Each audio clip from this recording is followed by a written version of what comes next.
시청자 여러분 안녕하십니까? 9시 충북 뉴스입니다. 먼저 오늘의 주요 뉴스입니다. 총선을 앞두고 출마 예정자에 대한 집단 반발에 음모론까지 나오는 등 공천을 둘러싼 민주당 내 싸움이 거세지고 있습니다. 재활시설 부족으로 장애 아동들이 원정 진료에 내몰리고 있지만 경제 논리에 어린이 재활시설 확충은 뒤로 밀리고 있습니다. 지난해 말부터 청주 일부 지역 아파트에 유입되기 시작한 외부 투자에 따른 부작용을 경계해야 한다는 분석이 따르고 있습니다.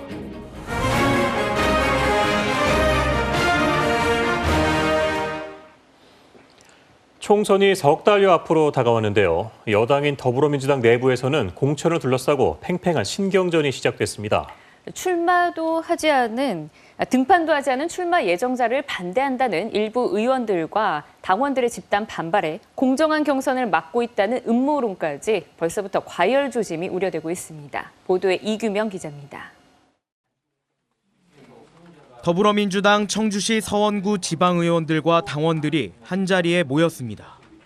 이장섭 전 충청북도 정무부지사의 청주시 서원구 출마를 반대하기 위해서입니다. 청주시 서원구 핵심 당원 일동은 이분의 청주 서원구 출마에 대해 단호하게 반대 의사를 밝히는 바입니다. 이 전 부지사가 예비후보 등록도 하기 전에 벌어진 이례적인 출마 반대 기자회견. 청주 흥덕 출마가 거론되던 이 전 부지사가 예상과 달리 청주 서원으로 선회하자 지역과 무관한 인물이 출마해서는 안 된다며 같은 당 출마 예정자를 견제하고 나선 겁니다. 중앙당 차원에서 이미 공언한 대대적인 현역 의원 물갈이 방침이 압박으로 작용했다는 분석입니다. 보이지 않는 손에 의해서 경선 자체가 보이콧되는 것에 대해서 우려해서 나왔습니다. 전략 공천도 있을 테고 공천 심사 과정 속에서 단수 공천도 있을 테고 여러 가지 저희들이 우려하는 바가 있습니다. 현재까지 6명이 출마 의사를 밝힌 충주 선거구의 당내 경쟁도 치열합니다. 김경욱 전 국토부 제2차관과 박지우 전 충북도 서울사무소장, 박영태 전 광명경찰서 도덕파출소장이 당내 자격 검증을 통과한 상황에서 맹정섭 민주당 전 충주 지역위원장은 지난 2일 기자회견을 열고 중앙당 검증위원회에서 자신의 검증을 보류하고 있다며 경선 과정에 보이지 않는 손이 작용하고 있다는 음모론을 제기했습니다. 하지만 검증 절차를 통과하자 말을 바꿨습니다. 제가 지금 상황에서 답변을 드리는 것은 아직 옳지 않다고 생각을 하고요. 후보군이 형성되면서 선거 열기가 고조되는 가운데 어느 때보다 치열할 공천 경쟁을 앞두고 벌써부터 공천 후유증에 대한 우려도 제기되고 있습니다. KBS 뉴스 이규명입니다. 정의당 충북도당은 오는 4월 치러질 제21대 총선과 도의원 보궐선거에 각각 2명씩의 후보를 공천할 계획이라고 밝혔습니다. 정의당 충북도당은 청주 상당구 국회의원 선거에는 김종대 의원이 출마할 예정이며 청주권에서 총선 후보 1명이 더 출마할 수 있도록 공천 심사를 진행하고 있다고 설명했습니다. 또 도의원 보궐선거가 치러지는 청주와 영동에서 후보를 내기로 했습니다. 정의당 출마 예정자들은 내일 오전 기자회견을 열고 출마와 관련한 입장 등을 밝힐 계획입니다.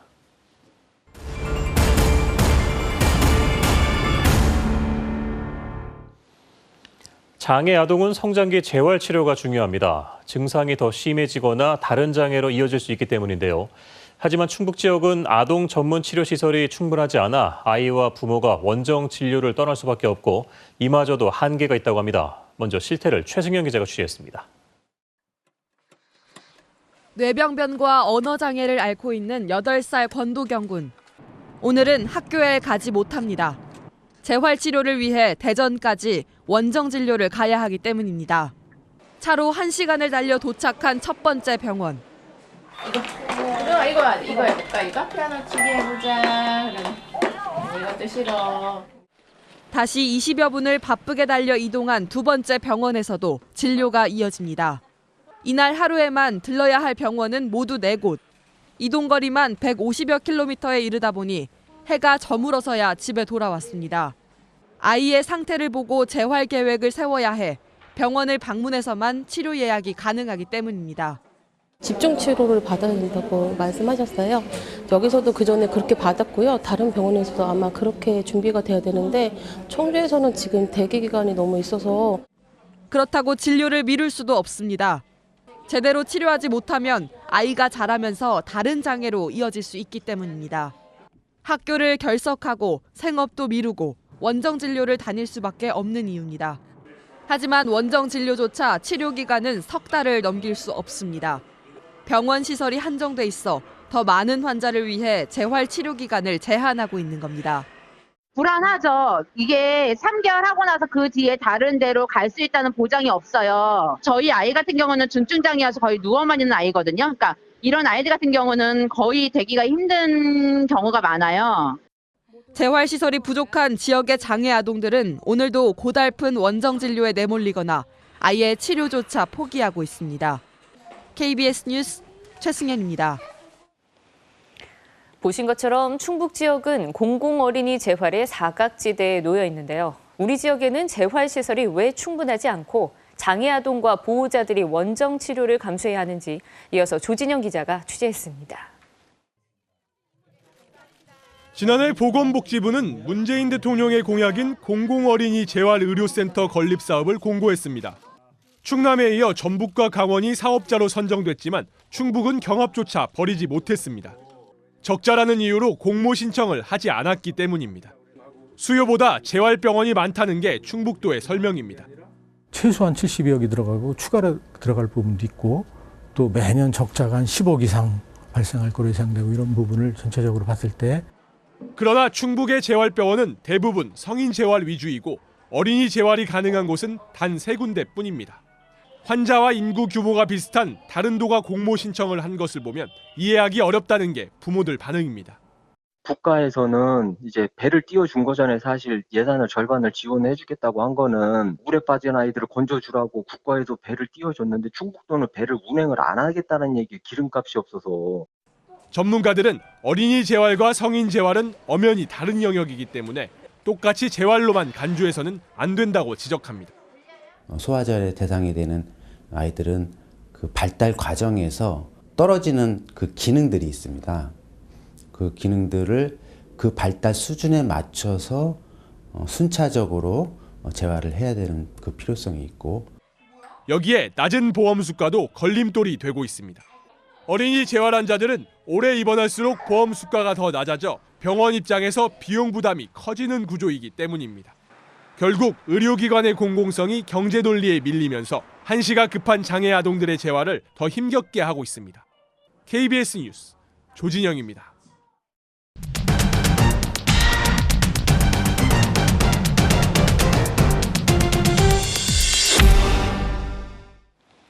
새해를 맞아 마련한 부동산 기획 보도 5번째 순서입니다.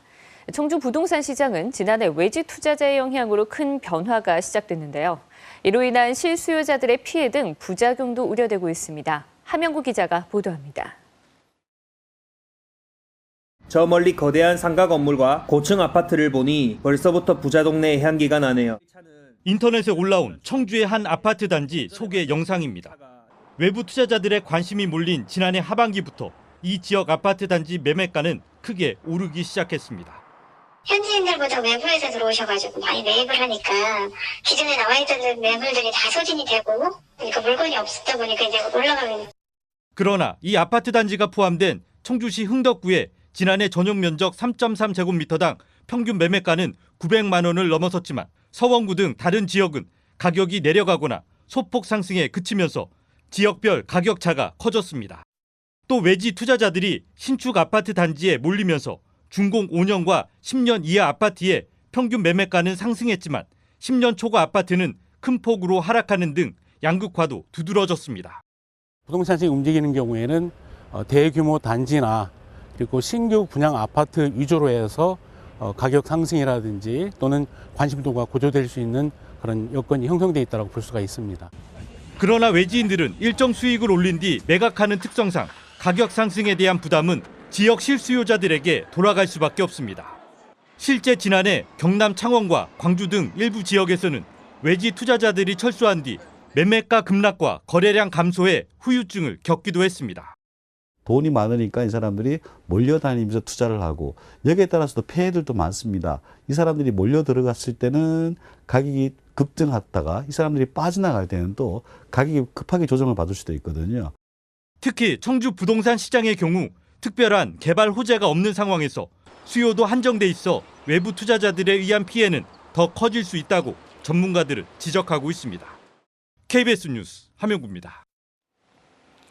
앞으로 신설되는 공기업 등 공공기관은 혁신도시에 우선 입주하도록 하는 방안이 추진됩니다. 국토교통부는 최근 이 같은 내용의 공공기관 입지제도 개선 방안을 마련해 국가균형발전위원회와 협의 중입니다. 이에 따라 향후 신설되는 공공기관은 수도권에 있어야 할 특별한 사유가 없다면 혁신도시에 지어질 전망입니다.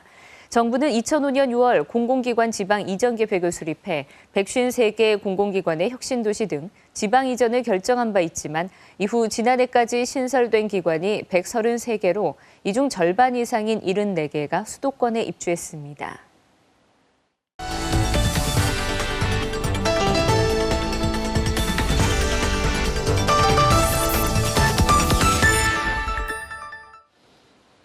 청주권 이외 지역의 소식을 집중적으로 알아보는 충북엔 오늘 순서입니다.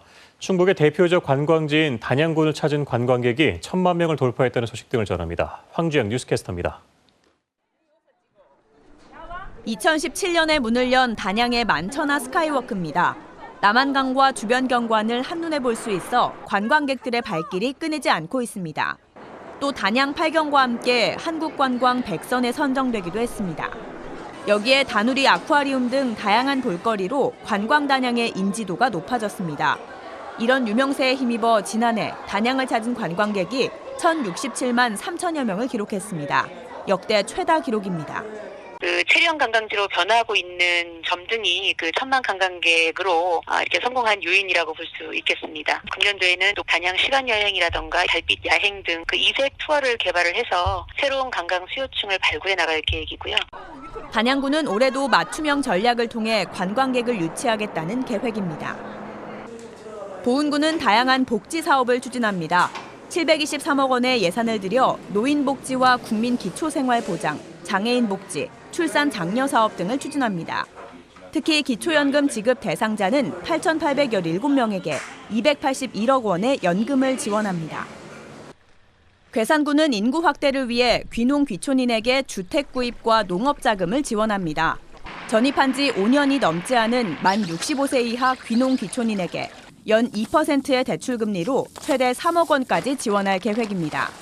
지원 대상으로 선정되면 15년 동안 타 지역으로 이주할 수 없고 영농에 종사해야 합니다. KBS 뉴스 황주영입니다. 행정안전부가 발표한 지난해 말 기준 충북 지역 주민등록 인구의 평균 연령은 43.5세인 것으로 나타났습니다.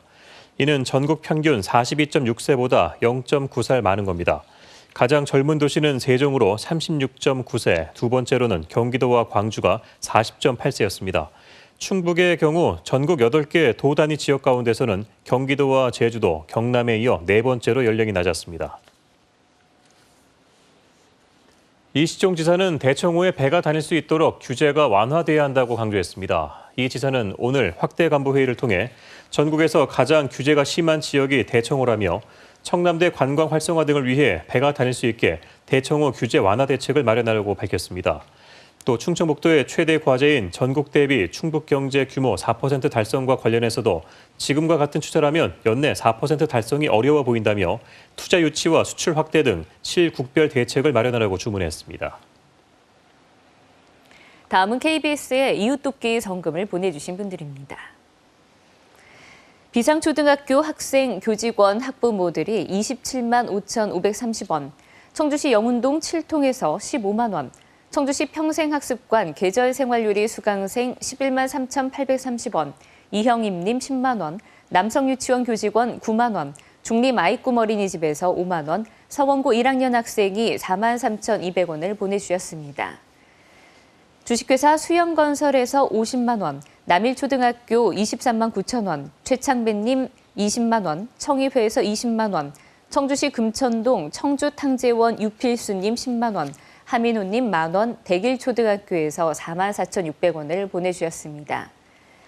청주시 사천동 공구상가 입주업체에서 200만 원, 대한경신연합회 충북본부 신용철 본부장 외 회원들 134만 원, 문희초등학교 도원분교에서 21만 원, 청주시 영운동 두부사랑과 원현축산, 청남카센터 그리고 보글보글 식당에서 각각 5만 원을 보내주셨습니다. KBS 청주방송총국은 이달 말까지 이웃돕기 성금을 접수합니다. 성금을 보내주신 분들께 다시 한번 감사드립니다.